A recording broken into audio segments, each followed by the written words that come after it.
Halo teman-teman, ada beberapa yang bertanya tentang masalah jenis-jenis campaign yang ada di Google Ads ya. Untuk teman-teman penasaran, apa sebenarnya makna dari jenis-jenis campaign atau kampanye di iklan Google Ads? Ada beberapa fiturnya, kami bingung mau pakai yang mana Mas Didik. Untuk itu, teman-teman penasaran, tonton aja video ini sampai selesai.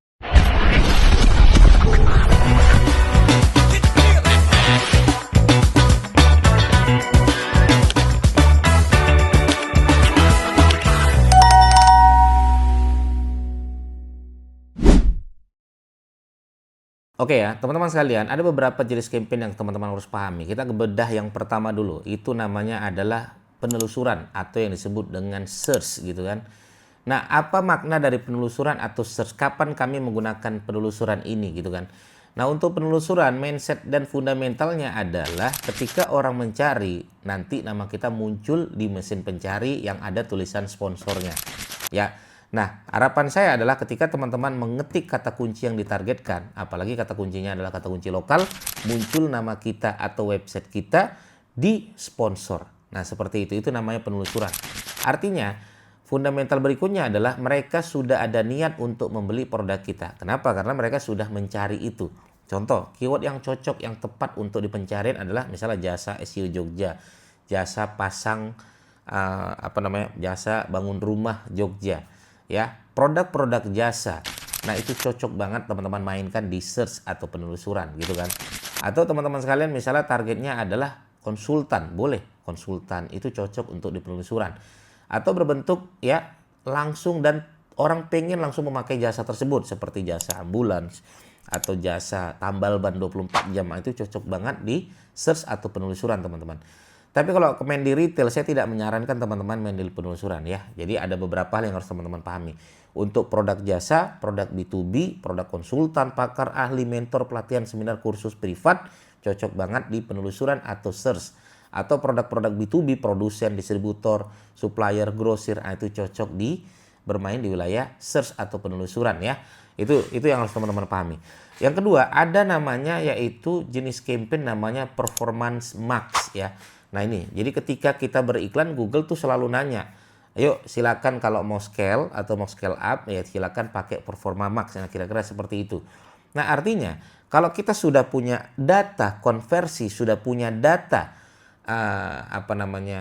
konversi, ya leads dan lain sebagainya, saya sangat menyarankan teman-teman menggunakan performance max ya. Istilahnya adalah performance max. Nah, performance max itu apa saja ya Mas Didik? Performance max itu ada banyak teman-teman. Ya, bisa masuk di display, bisa masuk di YouTube pencarian atau di YouTube video teman-teman sekalian, atau bisa jadi teman-teman nanti masuk di email atau di bawah YouTube ya, atau teman-teman bisa di penelusuran juga. Jadi ada banyak. Bahkan di Maps juga teman-teman nanti bisa dapat di Maps ya. Nah, itulah yang disebut dengan performa max. Semua iklannya akan dimunculkan. Ya, semua iklan akan dimunculkan. Apakah menarik Mas Didik untuk performa max? Saran saya menarik-menarik aja, asal teman-teman sudah memiliki data konversi. Kalau sudah memiliki data konversi dan pengen scale up, cocok menggunakan performance max ya. Tapi lagi-lagi, lagi-lagi saya pengen jelaskan ke teman-teman, kalau teman-teman menggunakan performance max tidak mendetailkan, terutama umur berapa yang teman-teman targetkan, kemudian keyword apa yang teman-teman targetkan, lokasi mana, ya apa saja mereka sukai. Kalau ini tidak terlalu spesifik, nanti terlalu umum, terlalu melebar kemana-mana. Karena performa max ini tidak sekedar orang mencari, tapi kita jemput bola ya, bola. Yang ketiga ya, ada disebut dengan display atau demand gen lah istilahnya. Nah display ini gimana Mas Didi? Display ini artinya nanti website kita tuh muncul di beberapa banyak website ya, beberapa banyak website, mungkin di bawah-bawah, mungkin di tengah ya. Nah, menarik nggak Mas Didik display? Cocok nggak? Ya, kalau teman-teman mau remarketing, cocok juga untuk bermain di wilayah display. Jadi ketika orang sudah pernah melihat website kita, sudah pernah datang ke website kita remarketingkan lagi, cocok di display. Nah, ini kan pernah website yang pernah saya kunjungi, akhirnya dia datang lagi ya. Tapi display menghasilkan konversi itu tidak sekuat kalau teman-teman bermain di wilayah namanya yaitu penelusuran atau search gitu ya. Nah, itu display. Yang keempat, ada namanya kita beriklan YouTube. Ya, iklan YouTube. Iklan YouTube itu seperti apa Mas Didik? Iklan YouTube itu ya teman-teman bisa targetnya macam-macam. Targetnya bisa untuk subscriber, targetnya bisa untuk viewers dari YouTube tersebut, targetnya bisa untuk jualan juga bisa, atau konversi dari YouTube tersebut, nah teman-teman bisa beriklan dari YouTube. Tapi dari YouTube ini cocoknya sih untuk bangun brand saja teman-teman. Kenapa?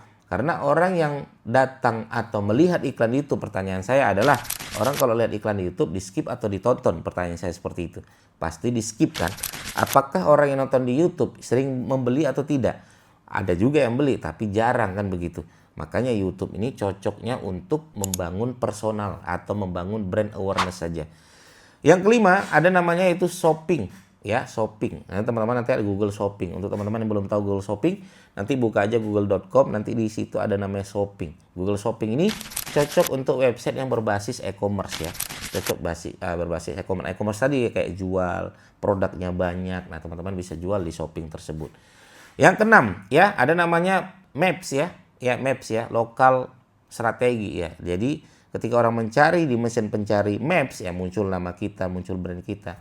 Nah, ini cocok nggak Mas Didi? Cocok untuk teman-teman pengen menargetkan keyword terdekat, restoran terdekat, restoran terbaik dari sini, restoran terdekat dari sini, pom bensin terdekat. Cocok teman-teman gunakan kalau bermain di wilayah Maps ya. Nah, bagaimana dengan Apps Campaign? Karena ada tuh Apps Campaign. Nah, Apps Campaign itu adalah iklan yang menggunakan dan menargetkan agar orang mau mendownload aplikasi tersebut. Ya, jadi ketika teman-teman pengen mendownload aplikasi, barulah nanti teman-teman bisa menggunakan apps campaign tersebut. Itu teman-teman sekalian jenis-jenis campaign yang wajib teman-teman pahami agar teman-teman bisa memahami dan tahu tujuan goals masing-masing jenis-jenis campaign itu berbeda-beda. Sehingga siapapun dan apapun produknya, maka teman-teman harus memilah dan memilih lagi apakah cocok untuk jenis campaign produk saya ini yang sesuai dengan saya jelaskan tadi. Begitu teman-teman sekalian, semoga bermanfaat. Assalamualaikum warahmatullahi wabarakatuh. Bye-bye.